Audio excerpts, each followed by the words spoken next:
হে মঙ্গম হরিকীর্তন মহোৎসবমতীং সরস্বতীং সত্তমম সৌম্যম শাস্ত্রবিদাম রসজ্ঞম অমলাম মাধুর্যমুগ্ধাশয়ম শ্রীবিদ্যুৎ রমণাক্ষ কুঞ্জ সদনে সেবাপরাম সদ্গুণাম বন্দে বিষ্ণুপদাম বরেণ্য রসিকানন্দাম বনাখ্যাং গুরুম বঞ্ছাকল্পতরভ্যশ্চ কৃপা সিন্ধুভ্য এব চ পতিতানাং পাবনেভ্যো বৈষ্ণবেভ্যো নমো নমঃ।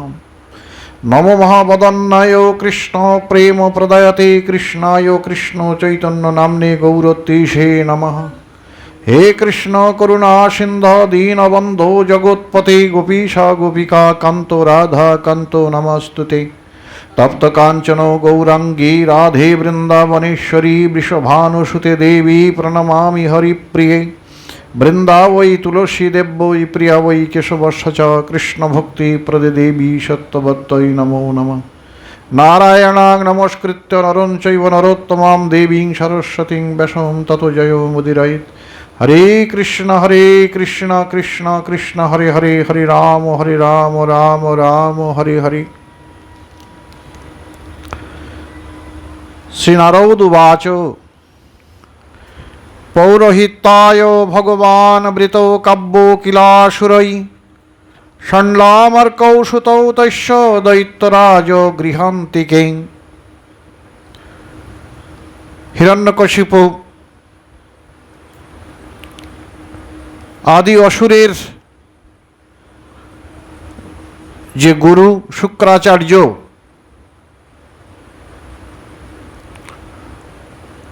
এই শুক্রাচার্যকে এরা গুরু পদে বরণ করেছিলেন। শুক্রাচার্যের দুই পুত্র ষণ্ড এবং অমর্ক। হিরণ্যকশিপুর পুত্র প্রহ্লাদের বয়স তখন 5 বছর। এই 5 বছরে তিনি চিন্তা করলেন পুত্রকে গুরুগৃহে পাঠাতে হবে। গুরুগৃহে না পাঠালে সে শিক্ষা লাভ করতে পারবে না। কিন্তু শুক্রাচার্য কার্যান্তরে যাওয়ায় গৃহেতে ছিলেন শুক্রাচার্যের দুই পুত্র ষণ্ড এবং অমার্ক। এই ষণ্ড এবং অমার্ককে গুরু হিসাবে বরণ করে তার কাছ থেকে শিক্ষা গ্রহণ করবেন। প্রহ্লাদকে পাঠানো হলো গুরুগৃহেতে। প্রহ্লাদের বয়স তখন 5 বছর। গুরুগৃহে গিয়ে প্রহ্লাদ কি করলেন? গুরুগৃহে পাঠানো হয়েছে।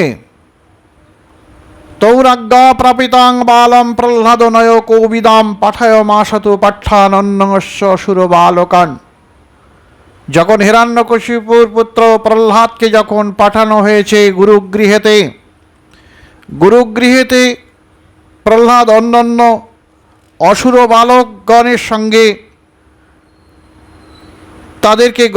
তাকে গ্রহণ করলেন। অন্যান্য অসুর বালকগণ ছিল, তাদের সঙ্গে প্রহ্লাদ রইলেন। এই পাঠশালাতে প্রহ্লাদের শিক্ষা শুরু হলো। এই যে গুরু যখন তাকে শিক্ষা দিচ্ছেন, গুরুর শিক্ষাকে তিনি উপযুক্ত শিক্ষা বলে মনে করছেন না। গুরু যা শিক্ষা দিচ্ছেন, যা গুরু তাকে বলছেন বা যেসব শিক্ষা দিচ্ছেন, সেই শিক্ষা কি বলছেন? ন সাধু মনসা মেনে সপরাসাদ গ্রহাশ্রয়াম। গুরু শিক্ষা দিচ্ছেন কি? রাজনীতি শিক্ষা দিচ্ছেন। সাম দাম ভেদ দণ্ডনীতি এসব রাজনীতির অঙ্গ। এই রাজনীতির অঙ্গ প্রহ্লাদকে শেখাচ্ছেন। কেন না? প্রহ্লাদ তো রাজার ছেলে তখন তাকে রাজা হতে হবে।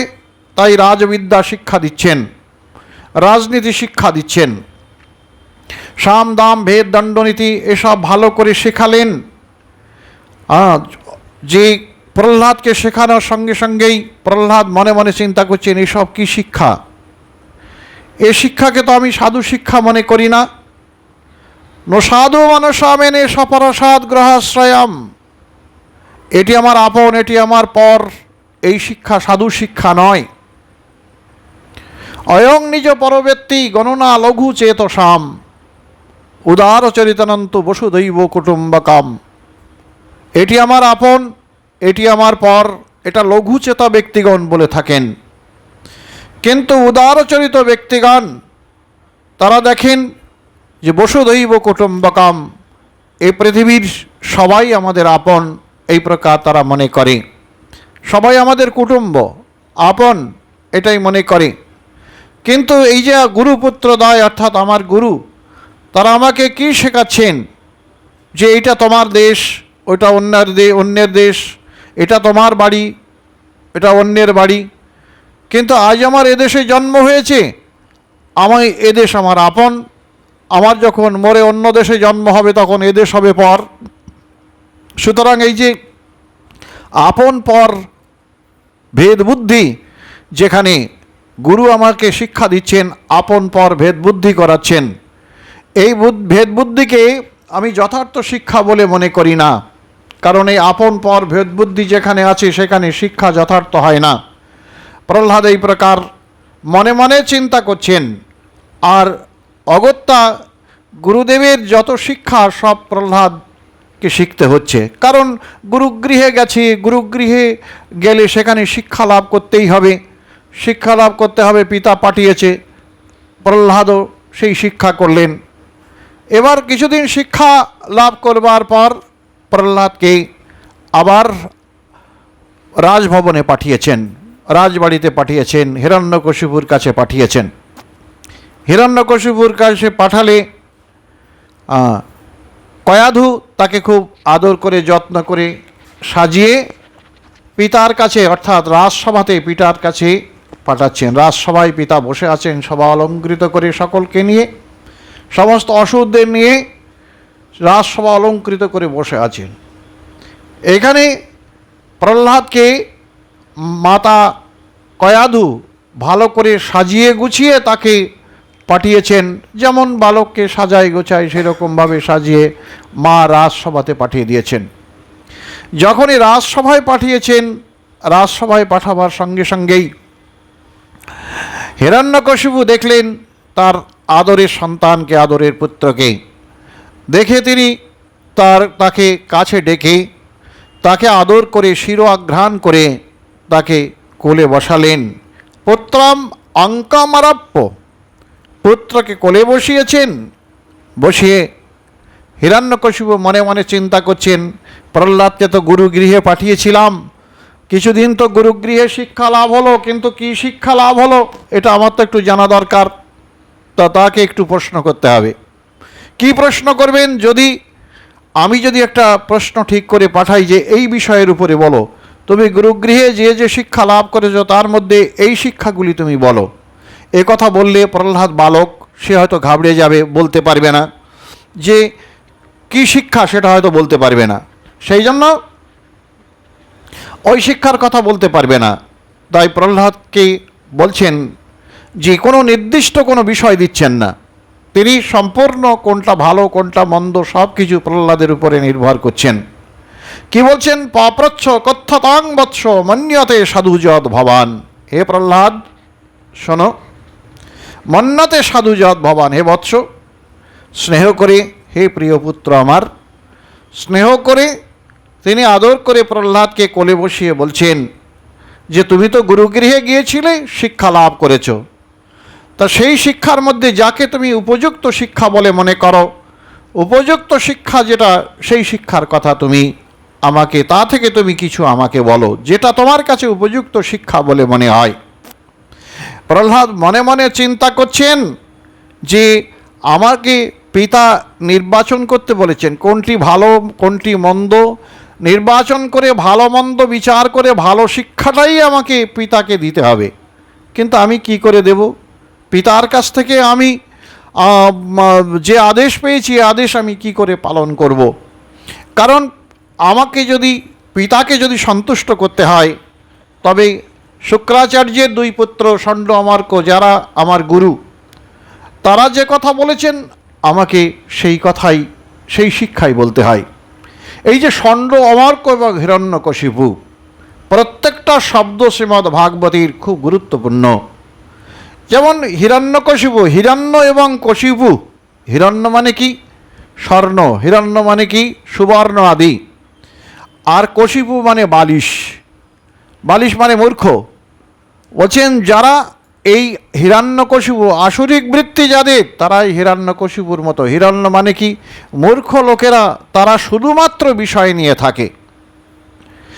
বিষয় থাকবে না, বিষয় সকলেরই থাকে, কিন্তু মূর্খ লোকেরা শুধুমাত্র বিষয় নিয়ে থাকে, তারা ভগবানকে সঙ্গে নিয়ে থাকে না। বিষয় থাকবে, ভগবানও থাকবে। হ্যাঁ, সেখানে কি ভাবনায় থাকবে না, বিষয়সমূহ সকলই মাধব। বলছেন যে বিষয়সমূহ সকলই মাধব, অর্থাৎ মাধবীর সেবার জন্য এসব বিষয় এই প্রকার ভাবনা নিয়ে থাকবে। কিন্তু হিরণ্য এবং কশিপু যারা অত্যন্ত আরামপ্রিয়, বালিশ মানে কি আরামপ্রিয় এবং নির্বোধ। বালিশের আর এক নাম হচ্ছে নির্বোধ। বালিশ কি করে, পায়ের তলে বালিশ থাকে, কোন মাথার তলে থাকলো, পিঠের তলে থাকে, ও কিছু প্রতিবাদ করে না, পা তুলে দিলেও কিছু বলে না, ও পিঠের তলে ফেললেও কিছু বলে না। তো ও সেই রকম বালিশ মানে কি এরা মূর্খ। তো হিরণ্য এবং কশিপু আর ষণ্ড এবং অমার্ক, তার দুই পুত্র আবার কারা দেখুন, এই সব বৃত্তি সম্পন্ন হিরণ্যকশিপুর মতো বৃত্তি সম্পন্ন এদের পুত্ররা কেমন হয়, ষণ্ড এবং অমার্ক। ষণ্ড মানে ষাঁড়, ষাঁড় মানে কি যে ভালো মন্দ খোল আর খোল আর আঙুর ফল দুটো স্বাদ আলাদা করে বোঝে না। ওর কাছে খোল যে স্বাদ, আঙুর ফলও সেই স্বাদ। সুতরাং এই যে ষাঁড়, এই ষাঁড় বৃত্তি এ হচ্ছে ষণ্ড। আর কি ওই গুরুপুত্র এরকম ভালো মন্দ এর কোনো বিচার নেই, ওরা এইরকমই। আর অমর্ক মানে বানর। বানররা দেখবেন বাইরে থেকে খুব একেবারে ন্যাংটো হয়ে থাকে, তারা কিচ্ছু নেই তাদের, একবারে যেই দেখে কেউ চলে গেছে লাফ দিয়ে পড়ে সেখান থেকে কিছু চুরি করে নিয়ে চলে আসে। হ্যাঁ, বলছেন এই যে আমাদের এই ষণ্ড এবং অমার্ক, এদের একটা হচ্ছে মর্কট বৃত্তি আর একটা হচ্ছে ষাঁড়ের বৃত্তি, এই হচ্ছে এদের গুরু। তা অসুর কুলের গুরু এরাই হয় যারা ভগবত বিদ্বেষী, ভগবানকে যারা মানে না, ভগবানকে যারা ভজনা করা জীবনের, যে ভগবানকে ভজন করতে হবে, ঈশ্বরকে ডাকতে হবে, তার সেবা পূজা করতে হবে, তার সাধন ভজন করতে হবে, এসব যারা না বোঝে, সেই জন্য দৌভূত স্বর্গৌ লোকে অস্মিন দৈবাসুর এবচা বিষ্ণু ভক্ত স্মৃত দৈব আসুরস্তদ বিপর্যয়। জগতে দুই প্রকার ব্যক্তি, কি বলছেন, বিষ্ণু ভক্ত স্মৃত দৈব আসুরস্তদ বিপর্যয়। বিষ্ণু ভক্তগণ তারা হচ্ছে দৈব প্রকৃতির, দৈবী প্রকৃতির, আর আসুরস্তদ বিপর্যয়। অসুর মানে যে 5টা মাথা 10টা হাত বা 10টা মাথা 20টা হাত, একে অসুর বলছেন না। সুর ভাবাপন্ন না হে যাহা, দৈবী ভাবাপন্ন নহে যাহা, তাহাই অসুর, এই আসুরিক প্রবৃত্তি সম্পন্ন। তাই হিরণ্যকশিপু এরা আসুরিক বৃত্তি সম্পন্ন। তাই এই যে দুই গুরুপুত্রের কাছ থেকে প্রহ্লাদ শিক্ষা লাভ করেছেন, প্রহ্লাদকে বলছেন, প্রহ্লাদ তুমি উপযুক্ত শিক্ষা কী তা বলো। প্রহ্লাদ মনে মনে চিন্তা করছেন, আমি তো দুটো শিক্ষা লাভ করেছি।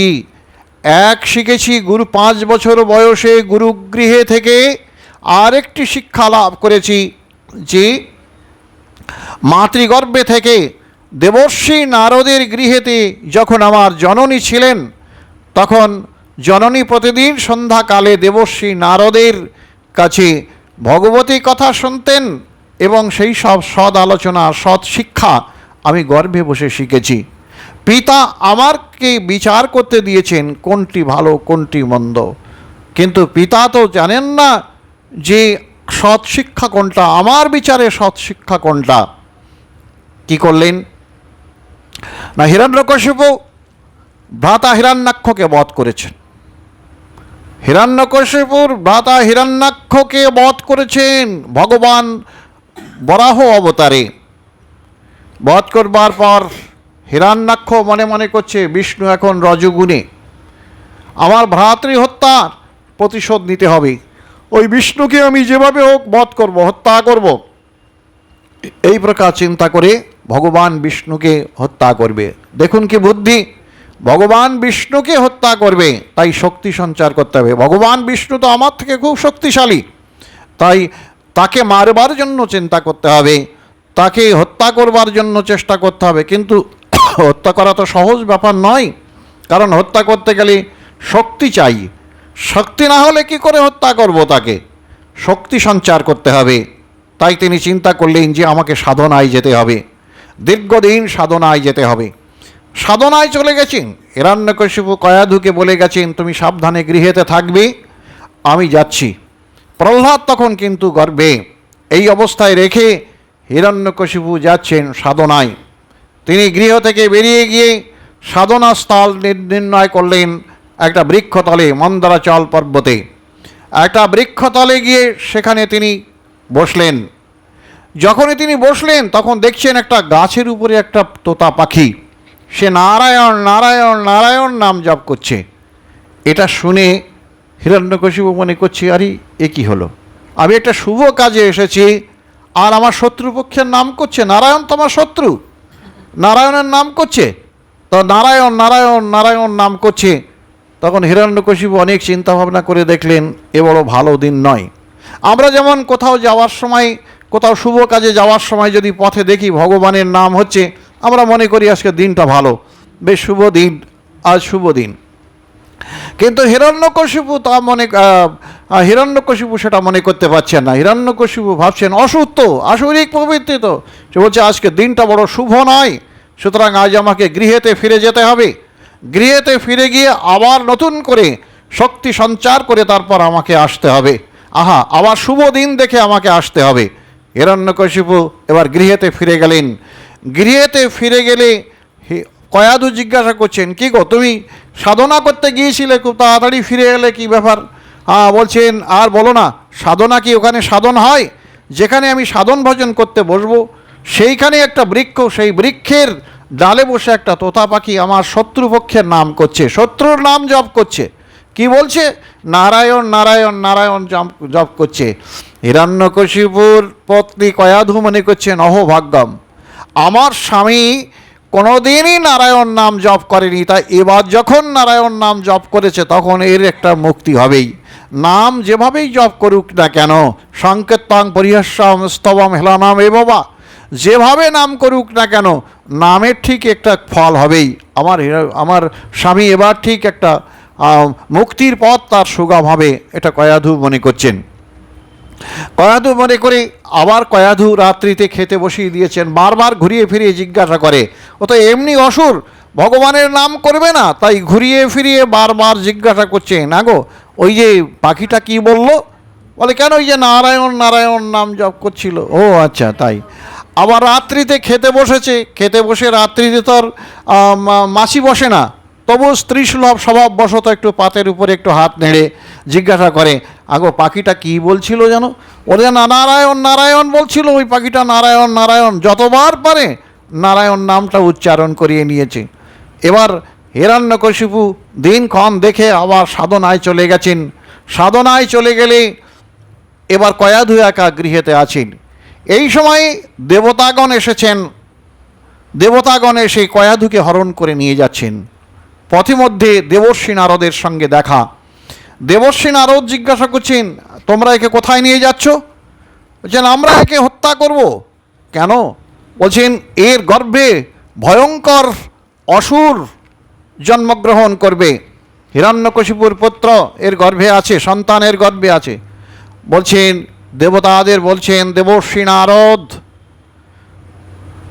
যে না না তা করো না। বলে দেবর্ষি আপনি জানেন না, একটা অসুরের জন্য, হিরণ্যকশিপুর জন্য আমরা স্বর্গরাজ্য থেকে বিতাড়িত হয়েছি, আর একটা অসুর যদি জন্ম নেয়, দুটো অসুরের জ্বালায় আমরা কোথায় যাব? তাই একে আমরা হত্যা করব। তখন দেবর্ষি নারদ বললেন দেবতাগণকে, দেখো এই যে রমণী অর্থাৎ এই কয়াধু হিরণ্যকশিপুর পত্নী, এর গর্ভেতে পরম বিষ্ণুভক্ত জন্মগ্রহণ করবে, এর গর্ভে কখনো অসুর আসতে পারে না। বলছেন বিষ্ণুভক্ত জন্মগ্রহণ করবে, তোমরা ওকে আমার হাতে সমর্পণ করো, করে তোমরা নিশ্চিন্ত মনে চলে যাও। আমি ওকে পালন করব, আমি ওকে পোষণ করব, আমি ওকে যত্ন করে রাখব। তখন প্রহ্লাদ গর্বে, কয়াধুর গর্বে। এদিকে দেবর্ষি নারদের কথা দেবতারা খুব মানেন, দেবর্ষিকে তার কথা খুব মানেন এবং তাকে খুব বিশ্বাস করেন, শ্রদ্ধা করেন। তাই তারা চিন্তা করছেন দেবর্ষি নারদ আমাদেরকে কখনো ভুল বোঝাতে পারেন না, দেবর্ষি নারদ ঠিক বলছেন। তাই দেবর্ষি নারদ এর কথা মতো তার হাতে কয়াধুকে ছেড়ে দিয়ে এবার দেবতারা দেবর্ষিকে প্রণাম করে স্বর্গে চলে গেলেন। এই সময়ে দেবর্ষি নারদ কয়াধুকে তার গৃহেতে নিয়ে গেলেন। গৃহেতে নিয়ে তাকে রাখলেন। গৃহেতে রেখে তাকে প্রতিদিন সন্ধ্যাবেলাতে তুলসী তলায় প্রদীপ জেলে দেবর্ষি নারদ সন্ধ্যাকালে ভগবত কথা প্রসঙ্গ আলোচনা করেন। বলেন, কয়াধু গলবস্ত্র হয়ে প্রতিদিন সন্ধ্যায় সেখানে দেবর্ষি নারদের কাছে ভগবতী কথা শ্রবণ করেন। এই কথা শ্রবণ করে দেবর্ষি নারদের মুখে কথা শ্রবণ করেন, আর সেই কথা প্রহ্লাদ গর্ভে বসে শোনেন। গর্ভস্থ শিশু, গর্ভস্থ সন্তান মায়ের মনে ভাবে, মায়ের মুখে খায়, মায়ের সমস্ত চিন্তা অনুবর্তন করে এই গর্ভস্থ শিশুর মধ্যে। তাই প্রহ্লাদ গর্ভস্থ শিশু সেখানে বসে দেবর্ষি নারদের ভক্তির কথা, জ্ঞানের ব্যক্তির কথা, জ্ঞানের কথা, সাধু কথা, সৎ কথা শ্রবণ করেছেন। শ্রবণ করে তিনি শিক্ষা লাভ করেছেন যে জীবনের সৎ শিক্ষা হচ্ছে ভগবানকে আরাধনা করা। ভগবান বিষ্ণুর আরাধনা ছাড়া আর কোনো উপযুক্ত শিক্ষা জীবনে নেই।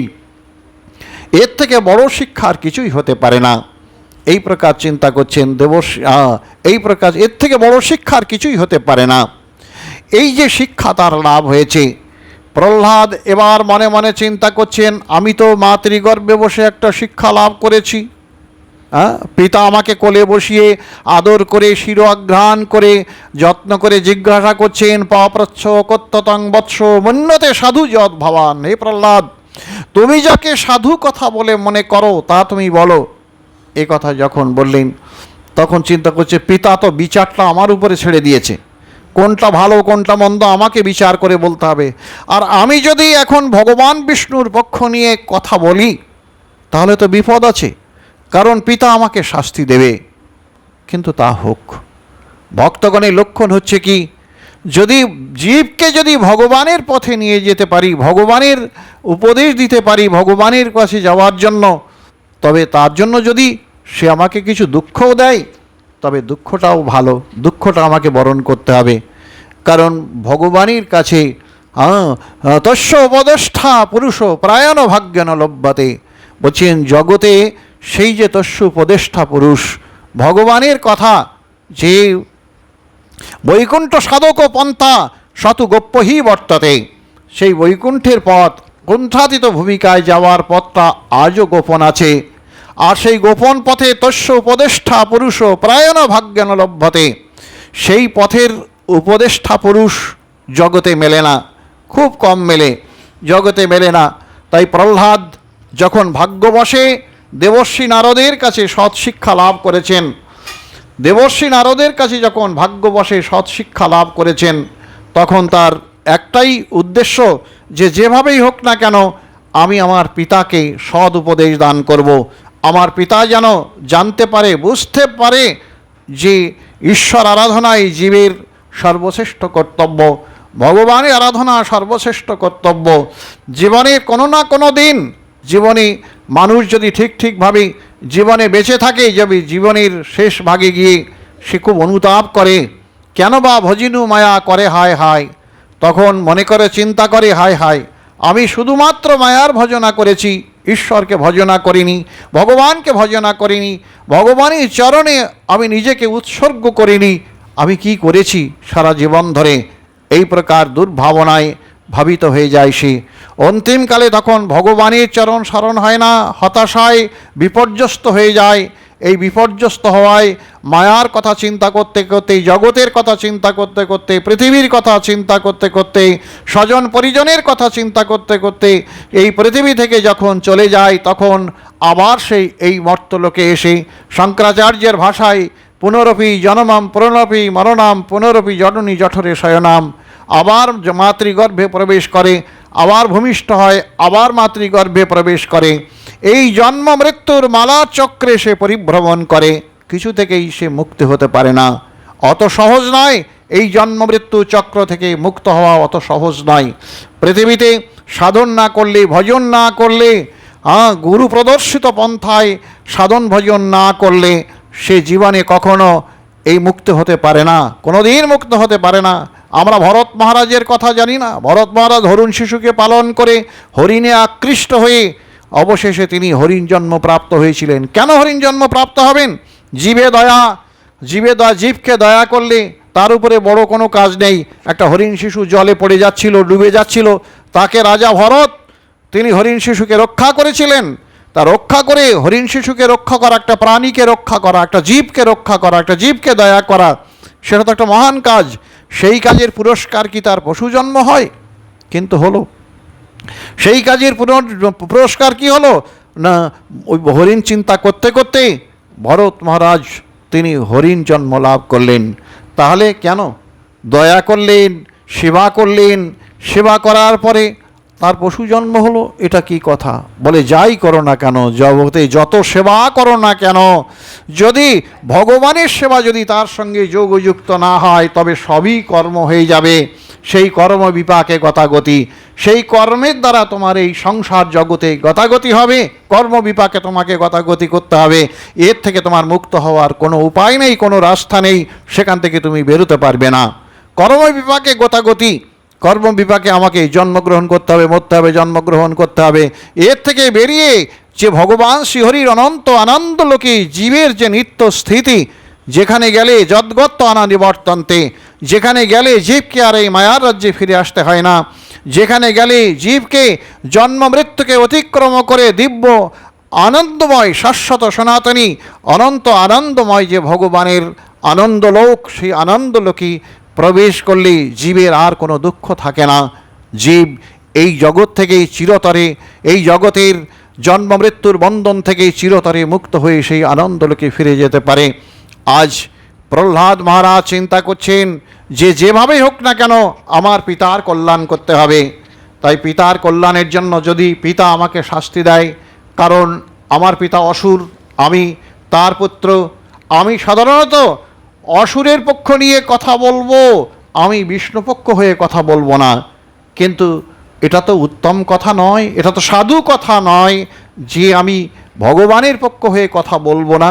ভগবানের কথা হয়ে যদি বলতে হয় তবে ভগবত কথাই বলতে হবে।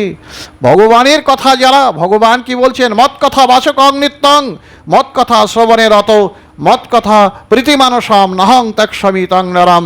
ভগবান বলছেন যারা আমার কথা নিত্য বলে, মৎ কথা বাচকং নিত্যং, নিত্য যারা আমার কথা বলে, মৎ কথা শ্রবণে রত, নিত্য যারা আমার কথা শ্রবণ করে, মৎ কথা প্রীতিমানসাম, নিত্য যারা প্রীতি সহকারে আমার কথা চিন্তা করে, নাহং তক্ষ্যামি তং নরম, এইসব মানুষকে আমি কোনো দিনই পরিত্যাগ করতে পারি না। সুতরাং ভগবান আপন হবেন কখন? ভগবানের প্রসঙ্গ নিয়ে থাকতে হবে, ভগবানের সাধন ভজন করতে হবে, ভগবানের চিন্তায় থাকতে হবে। এই পৃথিবী এমনি রবে আছে ঠিক যেমন, শুধু একা আমায় যেতে হবে বোঝে না তেমন, আমার কান্না হাসি পড়ে রবে ভুলবে আপনজন। এই পৃথিবী থেকেই সব কিছু ফেলে রেখে এমনি করেই আমরা চলে যাব। সুতরাং যাওয়ার পূর্বে পৃথিবী থেকে আমরা কিছুই নিয়ে যেতে পারবো না। আর অন্তিমকালে এসে তখন সাধন ভজন হবে না। যদি মনে করি আমরা যে অন্তিমকালে যাওয়ার বেলায় আমরা ভগবানকে ভালো করে ডেকে নেব, বলে ওসব হয় না, যাওয়ার বেলায় হবে না। সামর্থ্য থাকিতে কায় হরিনা ভজিনু হয়, আসন্নকালেতে কি বা করি। আসন্নকাল কখন? কখন আসন্নকাল? বলছেন আমরা সারা জীবন যে কর্ম করছি, এই কর্ম কি করছে না? চিত্রগুপ্ত তিনি গোপন রূপে এই চিত্র করে চিত্রিত হচ্ছে আমাদের হৃদয়ে, গোপন রূপে এই রিল হয়ে থাকছে। কি করবে না, যেমন ওই ফুটবল খেলা দেখেছেন, ফুটবল খেলা দেখি আমরা টিভিতে, পিছনে খেলাটা রিপ্লে করে দেখায়, ঠিক তেমনি আমাদের অন্তিমকাল যখন আসবে, আর তখন কি হবে না, এই সমস্ত স্মৃতিগুলো আমাদের সম্মুখে এসে দাঁড়াবে। দাঁড়িয়ে একের পর এক দেখবেন কেউ শয্যাতে কেউ মলমূত্র ত্যাগ করে, কেউ বা বিকট অবস্থা হাত পা ছড়াছড়ি করে, কেউ বা চোখ বড় বড় করে, আবার কেউ বা শান্ত স্নিগ্ধ অবস্থায় তারা মৃত্যুর কোলে ঢলে পড়ে। এই যে অন্তিমকাল, এই অন্তিমকালেই তার সমস্ত জীবনের সব রিল হয়ে আছে, তৈরি হয়ে আছে, ওগুলি সব দেখাবে মৃত্যুর আগে। যেখানেই আমাদের আকর্ষণ থাকবে, যে জায়গাটাতে আমাদের আকর্ষণ থাকবে, যে বস্তুতে আমাদের আকর্ষণ থাকবে, সেই জায়গায় এবং সেইভাবেই আমাদের সেই বস্তু, সেই কর্মভোগ হবে, সেই আকাঙ্ক্ষা পূর্ণ হবে, এমন জায়গাতে গিয়ে আমাদের জন্ম হবে। সেই জন্য পৃথিবী থেকে যাওয়ার আগে ঈশ্বর ভজনা করা, ভগবানকে ভজনা করা, তার কথা চিন্তা করতে করতেই ভগবান বলছেন, অন্তকালে চ মামেব স্মরণমুক্ত কলেবরম যপ্রয়াতি সমাদভাবম জাতি নাস্তত্র সংশয়।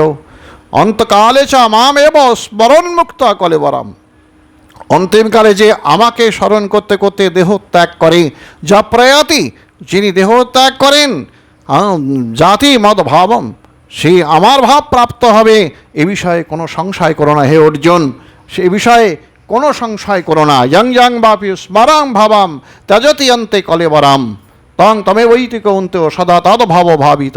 বলছেন যে তুমি যে প্রকার ভাবনা নিয়ে এই পৃথিবী থেকে দেহ ত্যাগ করে, ঠিক সেইভাবেই ভাবিত হয়, অর্থাৎ সদা তদ্ভাব ভাবিত, সেই প্রকার সেই ভাবনা অনুযায়ী তার জন্ম হয়। আর আমার কথা চিন্তা করতে করতেই যারা এই পৃথিবী থেকে যায়, তারা আমার চরণ প্রান্তে পৌঁছিয়ে দিব্য অপ্রাকৃত শাশ্বত সনাতনী আনন্দলোকে, ভগবানের শ্রীহরির চরণ প্রান্তে যে আনন্দলোক, সেই আনন্দলোকে গিয়ে, আনন্দময় ভূমিতে গিয়ে তার নিত্য সেবায় রত হয়ে কৃতার্থ হয়, ধন্যাতি ধন্য হয় এই মানুষের জীবন। তাই এই জীবন পথে মানুষকে ভেবে নিতে হয়, চিন্তা করে নিতে হয়, মানুষ প্রেয় এবং শ্রেয় দুটি পথের মধ্যে কোন পথ সে গ্রহণ করবে। শ্রেয় আপাত সুখকর পথটি হচ্ছে প্রিয় প্রিয় প্রিয় পন্থা, প্রেয়, যে আপাত সুখকর কিন্তু পরিণামে বিষবৎ। আর প্রেয় পন্থা হচ্ছে শ্রেয় পন্থা। কি শ্রেয় পন্থা? সেটা কি? আপাত দুঃখকর কিন্তু পরিণামে অমৃতবৎ। সেই জন্য জীবকে ভেবে নিতে হবে, চিন্তা করে নিতে হবে, ভাবনা করে নিতে হবে। ভগবান স্বতন্ত্র রূপে আমাদের বুদ্ধি দিয়েছে, ভাবনা দিয়েছে। কেমন স্বতন্ত্রতা দিয়েছে? আমরা যদি সব বলি ভগবানের ইচ্ছা, সেটা আমরা বলবো, কিন্তু সে বলার সময় আছে, সেটা বলার সময় আগেই নয়, প্রথমেই নয়। সব কিছু ভগবানের ইচ্ছা, তোমার ইচ্ছাটা কাজে লাগাও। ভগবান বলছেন, কেন আমি স্বাধীন কেন? জীব যদি বলে আমি স্বাধীন কেন, স্বাধীন কেন নাও তুমি? একটা গরুকে 10 হাত দড়ি দিয়ে ঘাড় বেঁধে রাখা হয়েছে। এখন এই 10 হাতের মধ্যে যত ঘাস আছে, গরু কিন্তু নিজে খুঁজে খুঁজে, ভগবান এসে, মালিক এসে বলবে না এই ঘাসটা খাও, এই ঘাসটা খেও না, ওই ঘাসটা খাও, সেটা নয়। ওই 10 হাতের এরিয়ার মধ্যে যতটা ঘাস আছে, ও গরু নিজে চিন্তা করে, ভাবনা করে কোনটা ভালো কোনটা মন্দ ও খেতে থাকবে। ও কারো অপেক্ষা রাখে না, নিজের বিচার সেখানে কাজে লাগায়। তেমনি এই পৃথিবীতে যে আমরা এসেছি, জন্মগ্রহণ করেছি, আমাদের এরকম একটা এখতিয়ার আছে। তার মধ্যে যা যা করণীয়, সেগুলো আমাদের নিজেদের বিচার করে করতে হয়। তাই মানুষকে ভাবনা করতে হয়, চিন্তা করতে হয় যে এই জীবনে কী করণীয়, কোনটা করণীয় নয়। আহার নিদ্রা ভয় মৈথুনঞ্চ সামান্যমে তৎ পশুভি নরানাম। আহার নিদ্রা ভয় মৈথুন, এটা পশুরাও ধর্ম পালন করে, আমরাও সেই ধর্ম পালন করি। কিন্তু এই সামান্য ধর্ম পালন করি আমরা। যারা শুধুমাত্র কামনা ভোগ করে পৃথিবী থেকে চলে যাবে, তাদের অধোগতি হয়। আর যারা জগৎ সংসারের ত্রিবর্গ সাধনের সঙ্গে সঙ্গে চতুর্থ বর্গ মোক্ষ, অর্থাৎ মুক্তির কথা যারা ভাবে, তাদের জন্য কি ব্যবস্থা? যারা মুক্তির কথা ভাবে, চতুর্থ বর্গ মুক্তির কথা যারা ভাবে, তাদের জন্য কি ব্যবস্থা? বলছেন তাদেরই বিষয় ভোগ সার্থক হয়। তারা দেহান্তে, এই দেহান্তে আত্মস্বরূপে ভগবানের নিত্যধামেতে নিত্য সেবায় নিয়োজিত হয়ে এই জন্ম মৃত্যুর চক্র হতে চিরতরে নিষ্কৃতি লাভ করে ধন্যাতি ধন্য হয় এই মানব জন্ম। কিন্তু আমাদের জীবনে আমরা প্রহ্লাদকে দেখছি। একটি কথা, প্রহ্লাদ মনে মনে এখনও চিন্তা করছেন, আমার পিতাকে আমি কি বলবো। এবার ভগবানকে স্মরণ করে, ঈশ্বরকে স্মরণ করে প্রহ্লাদ তার পিতাকে বলতে শুরু করেছেন, হে পিতা। পিতাকে পিতা বলছেন না, চিন্তা করুন অবস্থা। পিতাকে পিতা বলে সম্বোধন করছেন না। প্রহ্লাদ উবাচ তৎসাধু মন্যে অসুরো বর্য দেহীনাম সদা সমুদ্বিগ্ন ধিয়ামসদ অগ্রহাত হিত্যাত্মপাতম গৃহমন্দকূপম বনঙ্গত যাধরিমাশ্রয়েত। কি বলছেন দেখুন, প্রহ্লাদ কি বলছেন? তৎসাধু মন্যে অসুর বর্জ্য দেহি নাম। পিতাকে কি বলছেন? হে অসুর শ্রেষ্ঠ। পিতাকে অসুর শ্রেষ্ঠ বলছেন, পিতাকে অসুর শ্রেষ্ঠ বলছেন, পিতাকে পিতা বলে সম্বোধন করলেন না। কত বড় ভাগবত এরকম শিক্ষা কেন দিলেন? পিতাকে তো অসুর শ্রেষ্ঠ করবেন কেন? হ্যাঁ, পিতাকে তো পিতা বলে সম্বোধন করবেন, কিন্তু বলছেন দেখুন সেই পিতা পিতা নয়, যে পিতা আমাকে ভগবানের পথে যেতে বাধা সৃষ্টি করে। প্রহ্লাদে চ পিতা ত্যক্ত্বা, প্রহ্লাদ তার পিতাকে ত্যাগ করেছিলেন। কেননা এই পিতা ভগবানের পথে যেতে বাধা সৃষ্টি করেছেন বলে প্রহ্লাদ তার পিতাকে ত্যাগ করেছেন। স্বজনকে ত্যাগ করেছেন কে? বিভীষণ স্বজনকে ত্যাগ করেছেন, রামচন্দ্রের কাছে এসেছেন। বিভীষণ তার রাবণকে বলেছিলেন চলো রামের সীতারামকে দিয়ে ভোজি রামের পায়, কিন্তু সে কথা শোনেননি।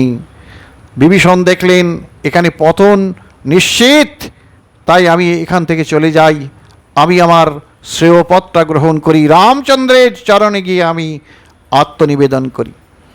এবার স্বজন ত্যাগ করেছেন বিভীষণ, স্বজন ত্যাগ করে রামচন্দ্রের চরণে যখন এলেন তখন লক্ষ্মণ বলছেন দাদা ওই অসুর কুলের, ওকে মোটে বিশ্বাস করো না, ও কাঁটা ছোট হলেও কাঁটা, ও কাঁটা ফুটবে, তুমি ওকে উপড়ে ফেলো, অর্থাৎ মেরে ফেলো। রামচন্দ্র বলছেন তা হয় না লক্ষ্মণ। সক্রীদেব প্রপন্ন যস্তবস্মিতি চ যাচতে অভয়ং সর্বদা তস্मै দদামি এতদ্ব্রতম মম। হে লক্ষ্মণ তুমি শোনো, যে একবার সক্রীদ, একবার যদি কেউ আমার চরণে শরণাপন্ন হয় তখন আমি তাকে কখনোই পরিত্যাগ করতে পারি না, আমি সর্বদা তাকে অভয় দান করি, এটাই আমার ব্রত। অভয়ং সর্বদা তস্मै দদামি এতদ্ব্রতম মম, যে আমি তাকে সর্বদা সর্বকালের জন্য সর্বক্ষণ তাকে আমি অভয় প্রদান করে থাকি। আর কি বলছেন? গুরু ন সাক্ষাৎ, সেই গুরু গুরু নয় যে গুরু আমাকে ভগবানের পথে যেতে বাধা সৃষ্টি করে। কে গুরু? শুক্রাচার্য। বলি যখন দান করছেন তখন ভগবান বামন অবতারে, বামন রূপ ধারণ করে, একটা ছাতা, বড় ছাতা মাথায় দিয়ে বামন তিনি আসছেন, হেঁটে আসছেন, কৌমণ্ডল হাতে করে বামন রূপ ধারণ করে বলির কাছে আসছেন। শুক্রাচার্য চিনতে পেরেছেন দূর থেকে কে আসছেন। শুক্রাচার্য বলিকে বলছেন, বলি ওই দেখো সবাইকে দান করো, ঠিক আছে তুমি দান করো, কিন্তু ওই বামনকে যেন দান করো না, ও বামন তোমার সর্বস্ব নিয়ে নেবে। হ্যাঁ, সর্বস্ব গুরাবে দদ্দাত কুত্রবর্তে শশে মূঢ়া, সব যদি গুরুকে দিয়ে দিবি তুই থাকবি কোথায়, খাবি কি? দিস না গুরুকে, সব কিছু দিবি না গুরুকে, এই নিষেধ করছে। তখন বলি চিন্তা করছেন, হে গুরুদেব আমি তোমার চরণাশ্রয় করেছি, কেন না কোথায় তুমি আমাকে এই সংসারের আবর্তন হতে, সংসারের পঙ্কিলাবর্ত হতে আমাকে মুক্ত করে ভগবান শ্রীহরির চরণ সরোজে তার আনন্দ লক্ষ্যে পৌঁছে দেবেন, কিন্তু দেবে তা না করে আমাকে ভগবানকে নিবেদন করতে বাধা চেষ্টা করছেন। সেই জন্য বলি না ত্যক্তম আচার্যম, বলি আচার্যকে ত্যাগ করে তার কথা না শুনে তিনি কি করলেন? ভগবানকে নিবেদন করলেন। যদি দিতে হয় তবে ভগবানকে দাও, হ্যাঁ দিতে হয় তবে ভগবানকে দাও। এই জগতে এই স্বজনকে যা দিয়েছো দিয়েছো, ওর বিনিময়ে তুমি কিছু ফেরত পাবে না, তোমার পরজন্মের জন্য কিছুই থাকলো না। ভগবানের রাজ্যে যদি যাও, ভগবানের জন্য কিছু দান করো, তবে সেটাই থাকবে। সেই জন্য ভগবানের জন্য সেই সত্যগ্রামের গল্পটার কথা মনে পড়ে। সত্যগ্রাম, একটা একজন গ্রামে গেছেন, গিয়ে দেখছেন সত্যগ্রাম, সেই গ্রামের সাইনবোর্ডে লেখা আছে সত্যগ্রাম। বলে এই গ্রামের এই সাইনবোর্ড এইভাবে লেখা আছে কেন সত্যগ্রাম? বলে এই গ্রামের কেউ মিথ্যা কথা বলে না। বলে ও আচ্ছা। তা প্রথমে একজন বয়স্ক লোক, একবার 80 পরো বৃদ্ধ, তার কাছে গিয়ে জিজ্ঞাসা করছেন, ও দাদু আপনার বয়স কত হয়েছে? বলছেন আমার বয়স এই মাত্র 8 বছর। বলছেন উরি বাপরে, কি সত্যগ্রামের পাল্লায় পড়লাম। তখন সব সত্যি কথা, কীরকম সত্যি কথা? এবার আর একটু এগিয়ে যাই। এগিয়ে গিয়ে জিজ্ঞাসা করছেন একজন খুব বড় লোক, ধনী লোক, তার বলে আচ্ছা আপনার ব্যাংকে কত টাকা আছে? বলছেন আমার ব্যাংকে 100 টাকা আছে। বলছি সর্বনাশ, এ কি 70 গ্রামের পাল্লায় পড়লাম, এ তো সব মিথ্যে কথা বলে গো। তা ও আবার সেখান থেকে ফিরে এসেছে, ফিরে এসে ওই দাদুর কাছে জিজ্ঞাসা করছে, দাদু আপনার তো বয়স হয়েছে দেখছি অন্তত 80-র উপরে, কিন্তু আপনি কেন 6 বছর বয়স বললেন? বললেন বাবা আমাদের সব তাৎপর্য আছে, এই যে বয়স, এত বছর বয়স হয়েছে, এই 80 বছরের উপরে আমার বয়স হয়েছে, এই বয়সগুলো সাধারণত পশুদের মতো কেটেছে, আমার পশুদের বয়স যেমন কাটে সেই রকম কেটেছে। যে এই মাত্র আমি যখন সদ্গুরুচরণ আশ্রয় করে ভজন করা শুরু করেছি, সাধন করা শুরু করেছি, সেই দিন আমার প্রকৃত জীবন শুরু হয়েছে। তার বয়স মাত্র 8 বছর। আমি 8 বছর আগে সদ্গুরুচরণ আশ্রয় করে শ্রী হরিভজন করবার সংকল্প করেছি। বলি বাপরে, এত সব ব্যাপার। এইবার সত্যগ্রামের কথা, এইবার কি বলছেন, এইবার সেই লোকটার কাছে গেছে, অর্থাৎ সেই ধনী লোকটার কাছে, ধনী লোকের কাছে জিজ্ঞাসা করছে, আচ্ছা আপনার তো এত টাকা আছে, আপনি কেন বললেন 100 টাকা আমার ব্যাংকে আছে? বলে দেখো আমার ব্যাংকে কোটি কোটি টাকা আছে, কিন্তু সে টাকা তো আমাকে এখানে রেখে যেতে হবে, কিন্তু আমি আমার পারমার্থিক ব্যাংক একটা আছে, সেখানে কিছু জমা হয়নি।